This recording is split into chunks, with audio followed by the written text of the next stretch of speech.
नमस्कार, स्वागत है आपका जनगणमन 24/7 पर, जो कि मेरा यूट्यूब चैनल है। आप उसे लाइक करें, सब्सक्राइब करें। और केंद्रीय मंत्री और बीजेपी के वरिष्ठ नेता नितिन गडकरी ने मोदी जी के ऊपर डायरेक्ट हिट किया है और उन्होंने टॉप लीडरशिप जो बीजेपी की है उस पर एक जबरदस्त हमला किया है। उन्होंने ये कहा कि सत्ता, धन और ज्ञान के अहंकार के खिलाफ उन्होंने ये कहा कि जो लोग शक्ति, धन, ज्ञान और सुंदरता प्राप्त करते हैं वे अक्सर अहंकारी हो जाते हैं। और नागपुर का एक कार्यक्रम था शनिवार को, जहां पर वो शिक्षकों को संबोधित कर रहे थे और उन्होंने तब ये बातें बोली हैं। अब उन्होंने क्या कहा एग्जैक्टली मैं कोट करती हूँ। सम्मान मांगा नहीं जाता, इसे हासिल किया जाता है। अगर आप इसके लायक हैं तो आपको ये मिलेगा। जिस व्यक्ति को शक्ति, धन, ज्ञान और सुंदरता का अहंकार होता है वह किसी के काम नहीं आता। और साथ में उन्होंने ये भी कहा और चुटकी लेते हुए ये कहा कि मैं सबसे होशियार हूं, मैं साहब बन गया हूं, मैं दूसरों को कुछ गिनता ही नहीं। और उन्होंने चेतावनी दी कि ऐसा अहंकार सच्चे नेतृत्व को कमजोर करता है। तो ये मोदी जी के ऊपर एक बड़ा हमला है और बीजेपी के टॉप लीडरशिप को भी उन्होंने बड़े संकेत दिए हैं।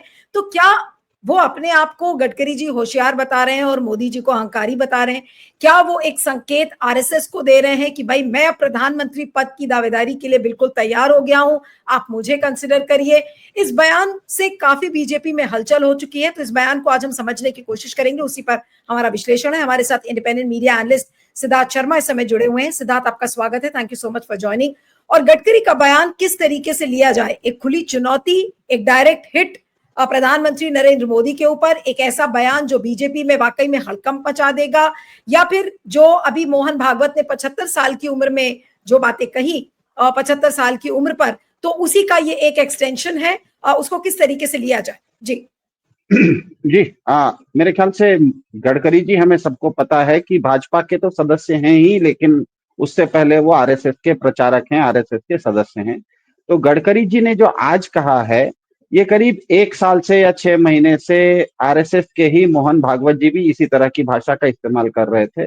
और आप ध्यान से सुनिएगा तो मेरे ख्याल से आपने जनगणमन के लिए और दूसरे चैनल के लिए भी कभी ना कभी सुब्रमण्यम स्वामी जी का इंटरव्यू लिया है। सुब्रमण्यम स्वामी जी तो मोदी जी पर कटाक्ष, क्या खुला प्रहार पिछले 2-3 साल से करते आ रहे हैं, और वो भी आरएसएस के ही उसी इकोसिस्टम से आते हैं। तो इसका मतलब ये है कि ये कोई नई चीज नहीं है, ये होती आ रही है। और गडकरी जी का जो प्रधानमंत्री जी पर कटाक्ष है, वो उसका सबसे ताजा इंस्टॉलमेंट, नया लेटेस्ट इंस्टॉलमेंट है।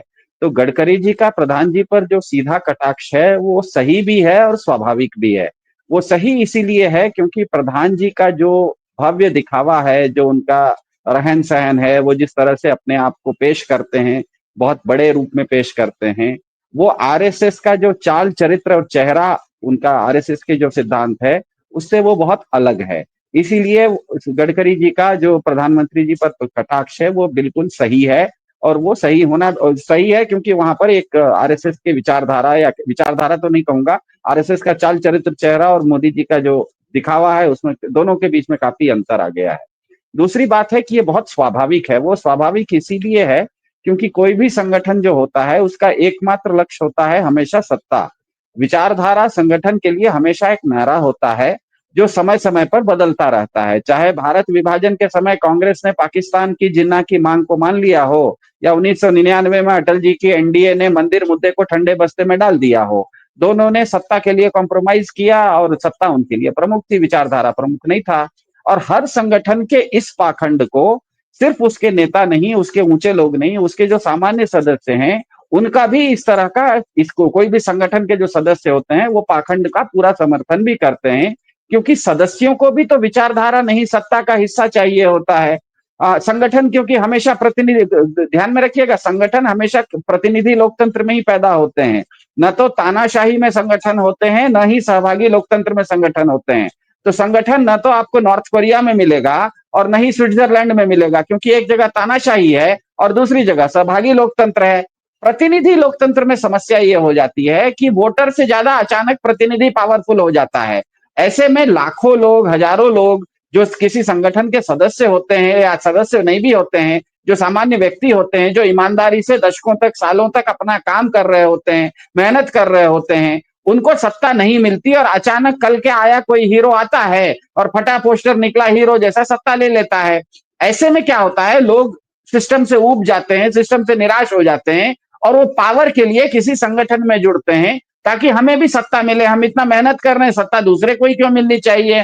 तो अब हो ये गया है कि पिछले 11 साल से सत्ता तो आरएसएस के मेहनत से, आरएसएस के प्रचार से बीजेपी को मिल गई है, लेकिन सत्ता ध्यान में रखिएगा बीजेपी के पास नहीं है। सत्ता का पूरा केंद्रीकरण प्रधानमंत्री मोदी जी और उनके आसपास हो गया है।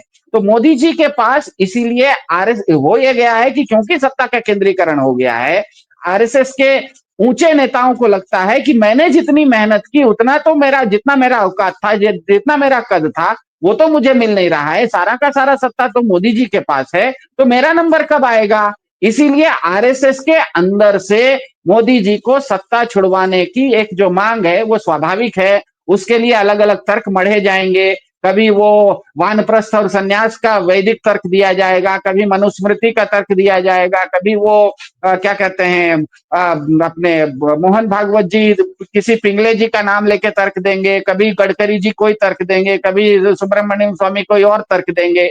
लेकिन ये सब तर्कों का मूल यही है कि सत्ता क्योंकि केंद्रीकृत आपने कर ली है, मेहनत तो हमने की, सत्ता आपके पास है और 11 साल हो गए, तो उसका उसका उसका हिस्सा मुझे कब मिलेगा। तो ये मुझे आश्चर्य नहीं होगा कि अगर इसी तरह से चलता रहा तो कुछ एक आध साल के बाद आरएसएस की ओर से ही ये मांग उठ जाए कि भारत के वेदों में तो यतिमहि स्वराज्य करके भारत में अत्रि ऋषि हुए थे, उन्होंने ऋग्वेद में एक मंत्र दिया था यतिमहि स्वराज्य, मतलब व्यक्ति के पास विकेंद्रीकरण होना चाहिए, सत्ता किसी के हाथ में नहीं होनी चाहिए। तो यतिमहि स्वराज्य वेद का मंत्र है करके ये भी आने वाले समय में हो सकता है कि आरएसएस पूरे भारत में ये चर्चा करना शुरू करे कि सत्ता का केंद्रीकरण गलत है, ग्राम सभाओं को सशक्त होना चाहिए, सत्ता विकेंद्रीकृत हो जानी चाहिए। ऐसा भी आरएसएस कहे तो आश्चर्य नहीं है, क्योंकि सत्ता जो है वो बहुत ज्यादा केंद्रीकृत हो गई है।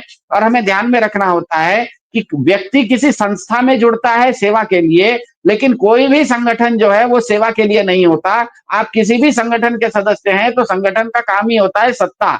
आप संस्था अगर है तब आप सेवा दे सकते हैं, कोई हॉस्पिटल है वो एक संस्था है, वो सेवा दे सकती है, कोई स्कूल है वो एक संस्था है, वो सेवा दे सकती है। लेकिन कोई संगठन जो है वो कभी भी सेवा देने के लिए नहीं होता है, वो हमेशा सत्ता के लिए होता है। और आरएसएस के तो नाम में ही है राष्ट्रीय स्वयंसेवक संगठन, वो अपने आप को कहता भी है कि हम दुनिया का सबसे बड़ा संगठन है। तो संगठन में हमेशा सत्ता की रस्साकशी चलती रहेगी और ये सत्ता की रस्साकशी नीचे के लोगों में कम और ज्यादा, जितने जितने जो नीचे है उसको थोड़ा ऊपर आना है, जो बीच में है उसको और थोड़ा ऊपर जाना है, जो ऊपर में है उसको सबसे ऊपर जाना है। लेकिन सबसे ऊपर का जगह तो मोदी जी छेक के बैठ गए हैं, इसीलिए ये दबाव चल रहा है।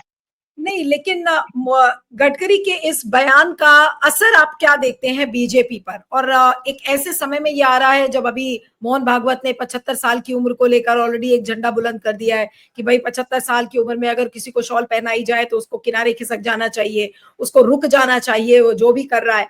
और अब नितिन गडकरी का ये बयान, सत्ता, अहंकार, सुंदरता और उस पर ये कहना कि भाई मैं होशियार हूं, मेरे आगे कोई और नहीं है, और जिस तरीके की चुटकी उन्होंने अपने इस बयान में ली है कि मैं साहब बन गया, मैं दूसरों को कुछ गिनता ही नहीं। तो मोदी, गडकरी क्या कहने की कोशिश कर रहे हैं? क्या वो डायरेक्ट भाषा में एक तरीके से मोदी को मोदी को उन्होंने ललकारा है गडकरी ने? ये मैंने कहा ना कि एक कटाक्ष का इस्तेमाल कर रहे हैं, क्योंकि सत्ता कभी भी ऐसा कहीं पर दुनिया में रिकॉर्ड नहीं है आज तक इतिहास में कि सत्ता कोई कलम नहीं है नीलू जी की आपने रख दी मैंने उठा ली। सत्ता कभी भी आप लड़के छीन के ही प्राप्त कर सकते हैं। ध्यान में रखिएगा 2014 चुनाव से पहले आरएसएस की एक भाजपा की एक बैठक हो रही थी नेशनल एग्जीक्यूटिव की गोवा में, जिसमें कि प्रधानमंत्री का चेहरा कौन होगा इसकी चर्चा हो रही थी। उस समय अडवाणी जी थे और मोदी जी को लगा कि चेहरा मुझे होना है, तो उन्होंने वो मीटिंग में गोवा में नहीं गए, उसके बदले उन्होंने छत्तीसगढ़ में एक बड़ी जनसभा की, उसमें पीछे लाल किला का मॉडल डाला और वहां से भाषण दिया। सत्ता को चुनौती देनी पड़ती है तभी सत्ता हाथ में आती है। गडकरी जी जो कोशिश कर रहे हैं वो ऐसा है कि मैं बाइक में जा रहा हूं, बाइक बंद हो गई तो मैंने मैकेनिक को दिखाया, मैकेनिक ने बोला आपका स्पार्क प्लग तो ठीक है। स्पार्क प्लग ठीक है, लेकिन अगर गाड़ी में पेट्रोल ही नहीं है तो वो गाड़ी चलेगी कैसे। स्पार्क प्लग तो ठीक है। तो मोदी, ये जो गडकरी जी जो आग लगाने की कोशिश कर रहे हैं, लेकिन पेट्रोल कहाँ है, क्योंकि मोदी सरकार ने और मोदी जी ने ये भी तो काम किया कि उनको पता है। देखिए, संगठन में फिर एक होता है, संगठन में कई लेयर्स होते हैं, नीचे के कार्यकर्ता भी होते हैं, कुछ सदस्य भी होते हैं, कुछ प्रचारक भी होते हैं, कुछ विचारक भी होते हैं, कुछ नेता भी होते हैं। तो मोदी जी ने एक काम किया कि इनके जो बहुत सारे विद्वान लोग हैं, तथाकथित संघ में विद्वान लोग हैं, मान लीजिए कोई एक लेक्चरर था, वो 10 साल से वो प्रिंसिपल नहीं बन पा रहा था, वो आरएसएस का सदस्य था। तो जो 10 साल से लेक्चरर से प्रिंसिपल नहीं बन सकता था, वैसे हजारों लोगों को मोदी जी ने यूनिवर्सिटी का वाइस चांसलर बना दिया। तो हो ये गया है कि पेट्रोल नहीं है, जो कार्यकर्ता हैं। ध्यान में इसीलिए बड़ा दिलचस्प है कि मोदी जी पर जितने भी कटाक्ष हो रहे हैं, ये आरएसएस के ऊंचे लोगों के द्वारा हो रहे हैं, चाहे वो सुब्रमण्यम स्वामी के द्वारा हो, चाहे वो मोहन भागवत द्वारा हो, चाहे वो नितिन गडकरी द्वारा हो। लेकिन आरएसएस का जो सामान्य प्रचारक है, जो सामान्य सदस्य है, उसको इससे कोई दिक्कत नहीं है, क्योंकि उसको लगता है कि सत्ता का तो कुछ ना कुछ हिस्सा, जितना उसके औकात थी, उसके औकात का तो हिस्सा उसको मिल गया है। तो दिक्कत यह है कि जो टॉप लेवल के लोग हैं, जिनको और ऊपर जाना है, और जैसे ध्यान में रखिएगा, माउंट एवरेस्ट की चोटी ऊपर जाते जाते चोटी जो होती है ना, वो छोटी होती है, वहां पर there is very less space at the top. कहते हैं कि एट द टॉप बहुत कम जगह होती है। तो जो नीचे वाले 2-3 लोग हैं, जिस तरह के नेतृत्व है, उनको लगता है कि सत्ता का पूरा केंद्रीकरण हो गया है, और हमें जितनी मेरी औकात है, या जितनी मैंने मेहनत की है, या मेरा जितना कद है, वो तो मुझे मिलता हुआ नहीं दिख रहा है। इसीलिए ये कटाक्ष की कोशिश कर रहे हैं। इसको एक सामान्य भाषा में कहा जाए तो एक सात्विक दबाव लाने की कोशिश कर रहे हैं। और दिक्कत यह है कि सत्ता कभी भी सात्विक दबाव से आती नहीं है। सत्ता को आपको छीनना पड़ता है, सत्ता आप लेते हैं तब वो मिलती है। और नितिन गडकरी जी हों, या अपने मोहन भागवत हो, या सुब्रमण्यम स्वामी हो, ये कटाक्ष तो खूब कर रहे हैं, लेकिन कहीं पर भी मोदी जी को ये चुनौती देते हुए नहीं दिख रहे हैं, जैसा मोदी जी ने आडवाणी जी को चुनौती दी थी 2013 में। तो जब तक आप चुनौती नहीं देंगे, तो मोदी जी इस सात्विक दबाव को एक उपदेश के नाम पे ले लेंगे। आप मुझे कुछ कहिएगा सिद्धार्थ, बहुत अच्छी बात है, हम भी कहेंगे हाँ अच्छी बात है, मैं मानूंगा नहीं, मानेंगे नहीं तो क्या करेंगे। नहीं, बट जो गडकरी की जो क्षमता है, जो उनकी कॉम्पिटेंस है, जो राजनीतिक क्षमता है गडकरी की, एक वो सेक्युलर नेता के रूप में माने जाते हैं। ऑपोजिशन, सारे ऑपोजिशन लीडर से उनकी अच्छी बनती है, ऑपोजिशन उन्हें पसंद करता है। और ऐसा नहीं कि उनमें क्षमता है नहीं, वो काम भी करना जानते हैं, प्रधानमंत्री के लिए एक अच्छा मटेरियल है।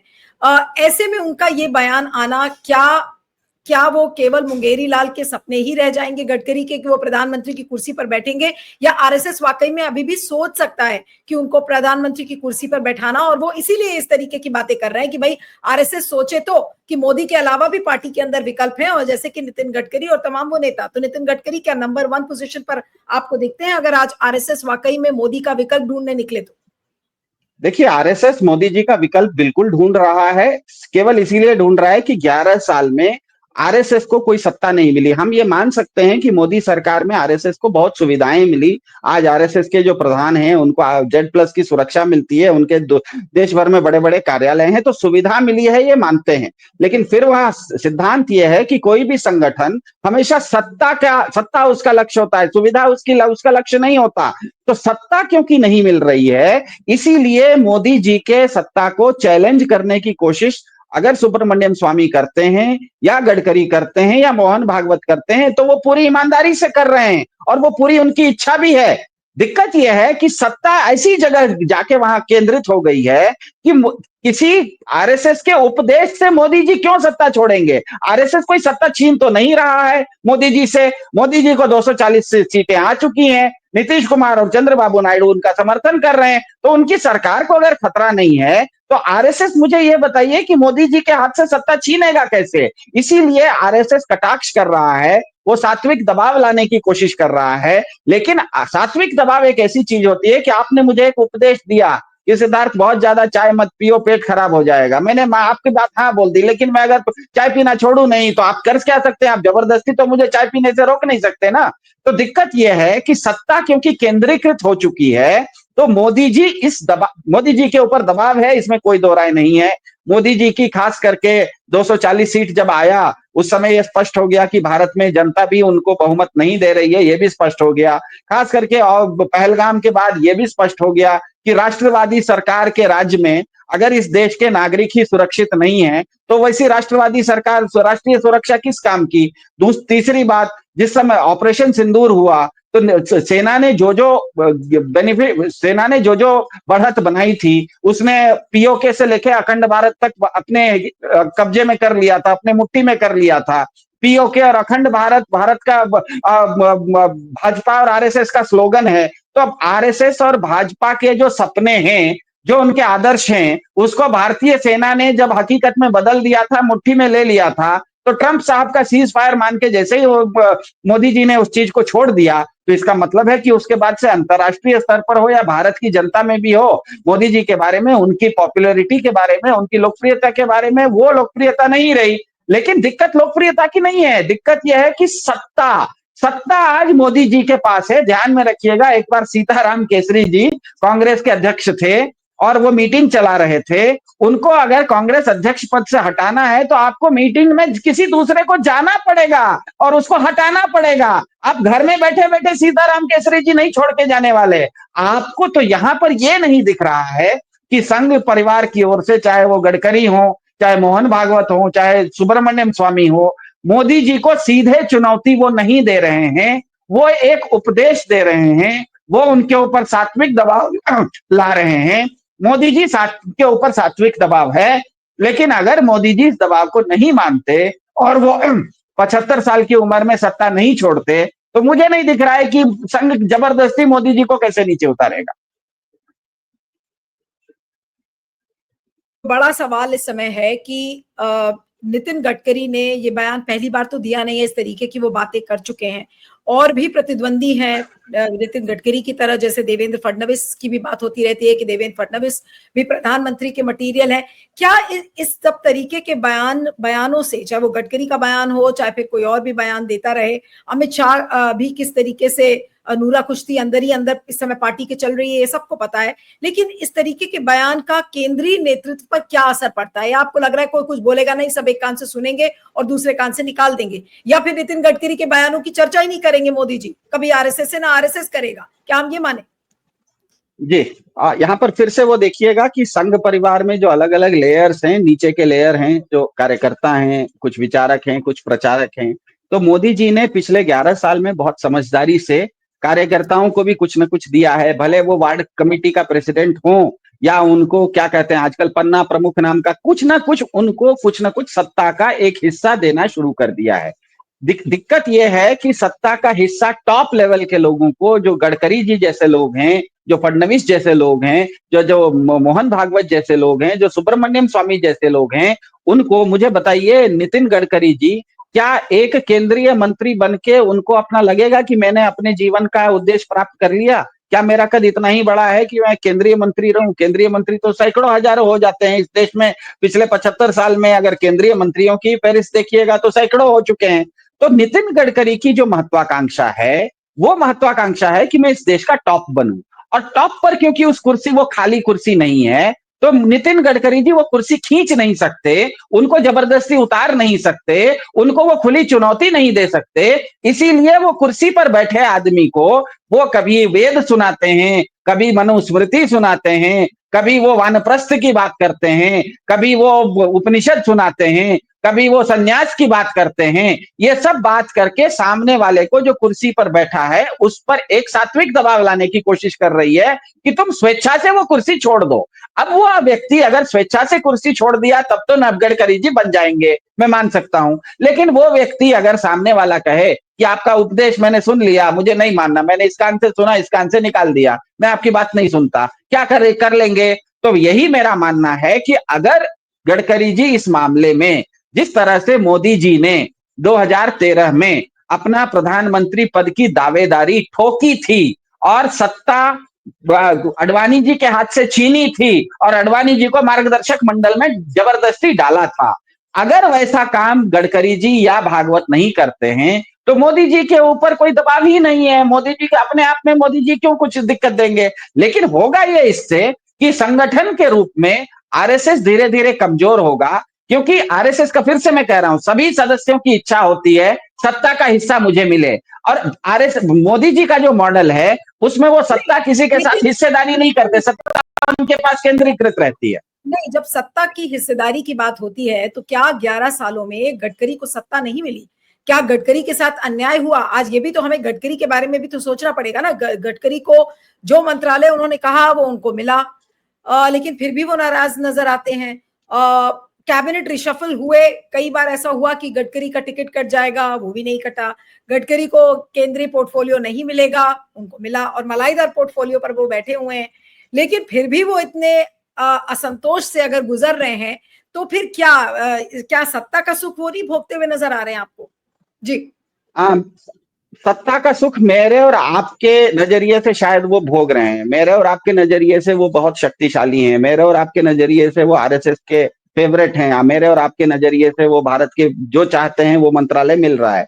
लेकिन नजरिया और मेरा और आपका नहीं है नीलू जी। नजरिया ये है कि गडकरी अपना वैल्यू, अपना वजन क्या मानते हैं। अगर गडकरी जी ये मान रहे हैं कि मेरा वजन तो ऐसा है कि मैं भारत का प्रधानमंत्री बनूं, तब तो वो दावेदारी करेंगे ना। तो मेरे ख्याल से यहाँ पर बात ये नहीं है कि गडकरी जी को आज तक क्या मिला या क्या नहीं मिला। हमारे और आपके नजर से बहुत कुछ मिला होगा, लेकिन गडकरी जी को अगर स्वयं लग रहा है, मोहन भागवत को अगर स्वयं लग रहा है कि मुझे जितनी सुविधाएं मिली, मुझे जितना मान सम्मान मिला, मैं इससे ज्यादा का हकदार हूं, और वो जो आदमी कुर्सी पर बैठा हुआ है 11 साल से वो अकेले ये कर रहा है, इसकी हिस्सेदारी मुझे भी होनी चाहिए, इसीलिए वो इस तरह का कटाक्ष कर रहे हैं। लेकिन उनके अंदर इतनी हिम्मत नहीं है जिस तरह से मोदी जी में 2013 में हिम्मत थी। ध्यान में ये रखना है कि सत्ता कभी भी, अगर आप संगठन है और सत्ता के लिए आप सत्ता के पीछे पड़े हुए हैं, सत्ता संघर्ष में है, तो सत्ता हमेशा संघर्ष से मिलती है। सत्ता कभी भी सात्विक दबाव से नहीं मिलती। और ऐसा कोई क्या संघर्ष करते हुए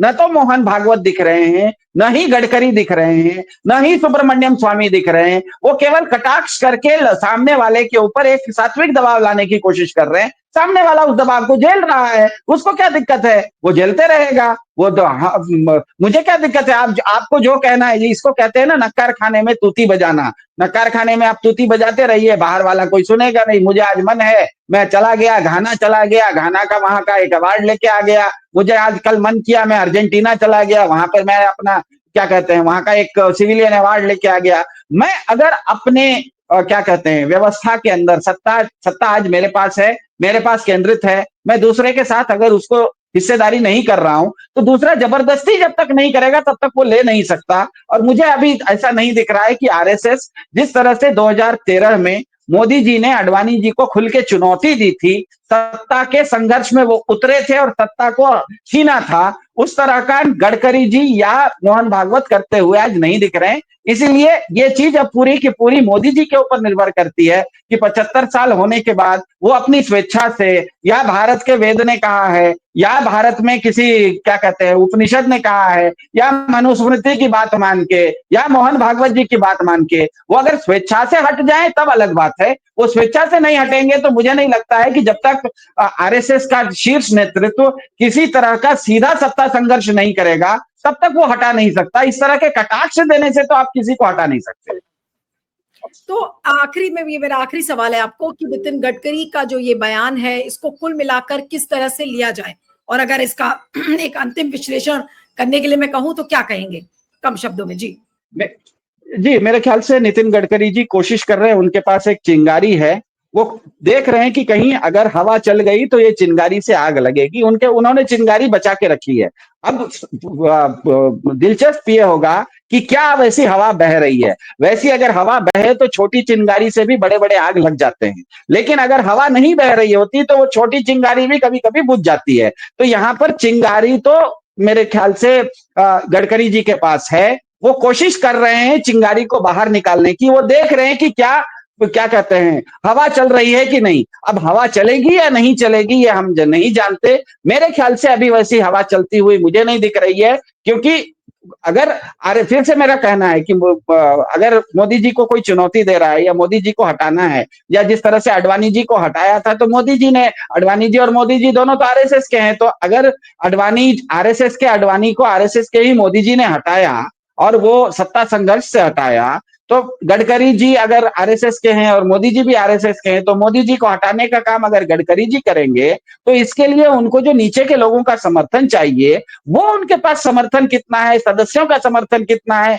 प्रचारकों का समर्थन कितना है, विचारकों का समर्थन, मुझे नहीं लगता विचारकों का बहुत समर्थन होगा उनके पास, क्योंकि विचारकों को, जैसे मैंने कहा, मोदी सरकार ने पिछले 10 साल में जो आदमी लेक्चरर था वो प्रिंसिपल का मतलब प्रिंसिपल नहीं बन पा रहा था, उसको आपने वाइस चांसलर बना दिया, तो वो तो खुश है, वो तो मोदी सरकार की जय जय करेगा। लेकिन सदस्य जो हैं और प्रचारक जो हैं, वो हवा है, वो हवा कितनी गडकरी जी के तरफ बह रही है या मोदी जी के विरुद्ध बह रही है, उस पर निर्भर करेगा कि ये गडकरी जी की चिंगारी आग का रूप लेगी या नहीं लेगी। बाकी तो समय बताएगा इसको, ये हवा बनेगी, ये हवा कितनी तेज है ये देखना अभी बाकी है। चलिए, तो देखना होगा कि गडकरी का भविष्य क्या है। लेकिन भविष्य से एक बस सवाल और मेरे जहन में आया कि गडकरी का भविष्य आप बीजेपी में क्या देख रहे हैं? उज्जवल है, धूमिल है, या फिर मोदी जी ज्यादा लंबा तो चलेंगे नहीं, उसके बाद केवल गडकरी गडकरी होंगे? क्या कहेंगे चलते चलते? मेरे ख्याल से गडकरी जी को अभी तक, जब तक मोदी जी अपनी कुर्सी पर बैठे हुए हैं, गडकरी जी को अपने जीवन में जो जो मान सम्मान, जो जो प्रतिष्ठा या क्या कहते हैं ओहदा मिलना था, वो मिल गया है और उनका वो ओहदा कम नहीं होने वाला है, वो वहां पर पहुंच चुके हैं। आप एक बार, मतलब ये क्रिकेट के जैसे, आप जितने भी रन बना लिए उससे कम तो रन आंकेंगे नहीं ना, उतना तो रन आपका बन गया है, उससे कम नहीं होगा। लेकिन अब उनको उससे ऊपर जो जाना है, वो जा पाएंगे या नहीं, ये देखना दिलचस्प होगा। बाकी गडकरी जी के जीवन में उनको उनको जो जितना मान सम्मान आरएसएस में मिलना था या सरकारों में मिलना था या यहाँ तक कि विपक्ष में मिलना था, उन्होंने अगर कुछ अच्छे काम किए हैं और जनता उसको सराह रही है, विपक्ष सराह रहा है, तो उनको जितना अपने जीवन में उनका जो जो मान सम्मान ओहदा प्रतिष्ठा मिलनी थी, वो उनको मिल गई है और वो बनी रहेगी। लेकिन उनकी इच्छा अगर उससे ज्यादा प्राप्त करने की है, तो वो मिलेगी या नहीं, वो दिलचस्प होगा देखने के लिए। चलिए, आपका बहुत बहुत शुक्रिया Siddharth. Thank you so much for joining.